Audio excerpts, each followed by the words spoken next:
हे anime lovers, कैसे हैं आप सब। स्वागत है आपका हमारे चैनल पर। अगर आपको भी एनिमे स्टोरीज पसंद हैं तो हमारे चैनल को सब्सक्राइब करना ना भूलें।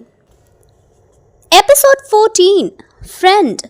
एपिसोड की शुरुआत होती है टास्क फोर्स के ऑफिस से, जहां एल लाइट और मीसा के रीसेंट एक्शंस का एनालाइसिस कर रहा होता है। एल नोटिस करता है कि सेकंड कीरा मीसा अमाने एक्टिवली फर्स्ट कीरा के पैटर्न्स को फॉलो कर रही है और वो इनडायरेक्टली कम्युनिकेशन स्टैब्लिश कर रही है। एल को ये इमीडिएटली डेंजरस लगता है क्योंकि फर्स्ट और सेकंड कीरा का कोलैबोरेशन अगर ओपनली रिवील हुआ तो इन्वेस्टिगेशन कॉम्प्रोमाइज हो सकती है। टास्क फोर्स के मेंबर्स मात्सुटा, मोगी, शोइचिरो, टोटा अपनी पोजीशंस में केयरफुली काम करते हैं, लेकिन लार्जली मीसा की एबिलिटीज को अंडरएस्टिमेट कर रहे होते हैं। वहीं घर पर लाइट मीसा के साथ बैठा है। मीसा का ऑब्सेशन इमीडिएटली एविडेंट है। वो लाइट के लिए पूरी तरह डिवोटेड है और अपनी शिमिगामी आइज का यूज करते हुए लाइट के इंटेंशंस और एक्शंस को एनालाइज कर रही होती है। लाइट जैसे ये सब परफेक्टली समझ में आता है, अपनी मेंटल चेकलिस्ट स्टार्ट कर देता है कि कैसे मीसा को कंट्रोल में रखा जाए, कैसे उसका ऑब्सेशन और डिवोशन मैक्सिमाइज किया जाए और कैसे टास्क फोर्स और एल के सामने सस्पिशन मिनिमाइज्ड रहे। लाइट और मीसा का पहला इंटरेक्शन घर में काफी टेंस और कैलकुलेटेड होता है। लाइट मीसा के साथ टर्म्स ऑफ रिलेशनशिप डिस्कस करता है। वो चाहता है कि मीसा उसकी आइज बन जाए और फुली लॉयल रहे। अपना शिमिगामी आइज का पावर यूज करके मीसा एंथुसियास्टिकली एग्री करती है। लाइट अपना डेथ नोट मीसा को टच करवाता है, जिससे मीसा को रयू की प्रेजेंस फील होती है। मीसा इंसिस्ट करती है कि वो नहीं चाहती कि लाइट किसी और लड़की के साथ हो। लाइट इंटरनली इरिटेट होता है और अपना फ्रीडम मेंटेन करने का कंडीशन रखता है। जब मीसा फिर भी डिसएग्री करती है, लाइट सब्टली थ्रेटन कर देता है और ये सीन उसकी साइकोलॉजिकल मैनिपुलेशन और डेप्रेविटी को हाईलाइट करता है। इसी वक्त रैम इंटरवीन करती है और मीसा को प्रोटेक्ट करती है। लाइट का रिएक्शन काम दिखाई देता है, लेकिन इंटरनली वो ऑलरेडी फ्यूचर का प्लान सोच रहा होता है कि कैसे मीसा का ऑब्सेशन और शिमिकामी आइज का कॉम्बिनेशन उसके लिए मैक्सिमम एडवांटेज बन सकता है और कैसे वो एल के एलिमिनेशन प्लान के लिए मीसा को यूज कर सकता है। एपिसोड का मिड सेक्शन स्कूल और कैफे के सीक्वेंस से फिल्ड है। लाइट स्कूल में टकाडा के साथ फ्लर्ट करता है और साइमल्टेनियसली मीसा के रिएक्शंस और बिहेवियर को मॉनिटर करता है। वो मीसा को प्रिटेंड गर्लफ्रेंड रोल में अलाउ करता है ताकि टास्क फोर्स के सामने कवर मेंटेन हो और सस्पेशन मिनिमाइज हो। लाइट इंटरनली एनालाइज करता है कि कैसे मीसा का ऑब्सेशन और लॉयल्टी उसके प्लान्स को एक्सेलरेट करेगी। मीनवाइल टास्क फोर्स के मेंबर्स अपनी ऑब्जर्वेशंस कंटिन्यू करते हैं।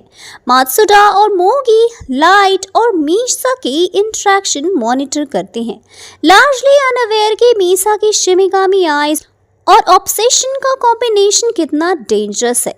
शोइचिरो हॉस्पिटल से भी इनके एक्शंस मॉनिटर करते हैं और रेडी होते हैं इंटरवेन करने के लिए अगर कुछ भी एक्सट्रीम सिचुएशन हो। एल का पर्सपेक्टिव भी एपिसोड में काफी इम्पोर्टेंट है। वो लाइट का रैपोर्ट और फ्रेंडशिप डायनामिक्स एनालाइज करता है। एल नोटिस करता है कि लाइट हाइपोथेटिकल कीरा के बारे में बात कर रहा है, शायद इंटेंशनली उसके इंटेंशंस टेस्ट करने के लिए।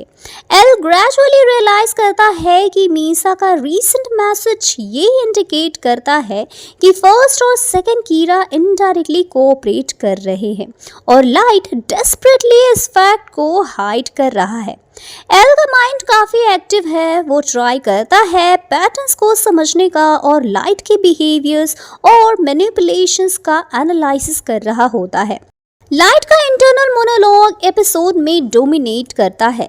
वो मीसा को फुली मैनिपुलेट कर रहा है, उसका ऑब्सेशन एक्सप्लॉइट कर रहा है और साइमल्टेनियसली एल के अगेंस्ट अपनी नेक्स्ट स्टेप प्लान कर रहा है।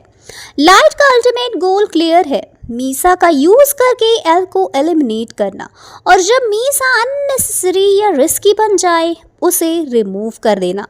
एपिसोड का नैरेटिव ये भी सबटली हाईलाइट करता है कि लाइट अपनी सेल्फिशनेस और स्ट्रैटेजिक जीनियस की कॉम्बिनेशन से सब पर डोमिनेंस एस्टैब्लिश कर रहा है।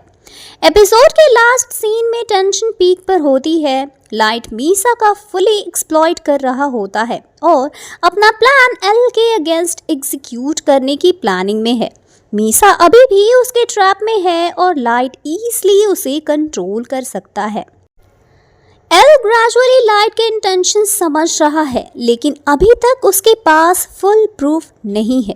ये एपिसोड क्लिफ चेंजर पे खत्म होता है और व्यूअर्स को सस्पेंस में डाल देता है।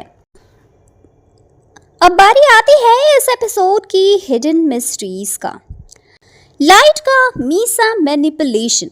लाइट मीसा के ऑब्सेशन और लॉयल्टी को पूरी तरह एक्सप्लॉइट करता है और हर सॉफ्ट जेस्चर, हग और गर्लफ्रेंड का फेस इट पूरे स्ट्रैटेजिक मूव है ताकि मीसा उसके प्लान्स को ब्लाइंडली सपोर्ट करती रहे और ये एल के अगेंस्ट एक हिडन वेपन बन जाए। रैम का intervention, foreshadowing future events. Rem Misa को प्रोटेक्ट करती है, लेकिन ये सिर्फ मोमेंट्री प्रोटेक्शन नहीं है, ये सबली फोरशैडो गिलिस की स्टोरी और शिमिगामी रूल्स, और ये फ्यूचर में मीसा और लाइट की डायनेमिक को क्रिटिकल बनाएगा। Light L Misa psychological game. L को लगता है लाइट फ्रेंडली है, लेकिन लाइट का माइंड फुली कैलकुलेटिंग है। ये सटल हिडन लेयर शो करता है कि लाइट का ऑब्सेशन और मैनिपुलेशन मीसा के थ्रू एल के लिए एक शील्ड बना रहा है। शिमिगामी आइज का हिडन रिस्क। मीसा का डेथ नोट टच करते ही लाइट को रैम का रिवील होता है।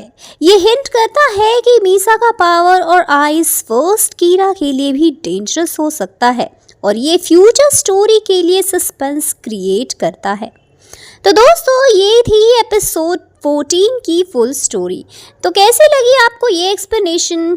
कमेंट में ज़रूर बताएं।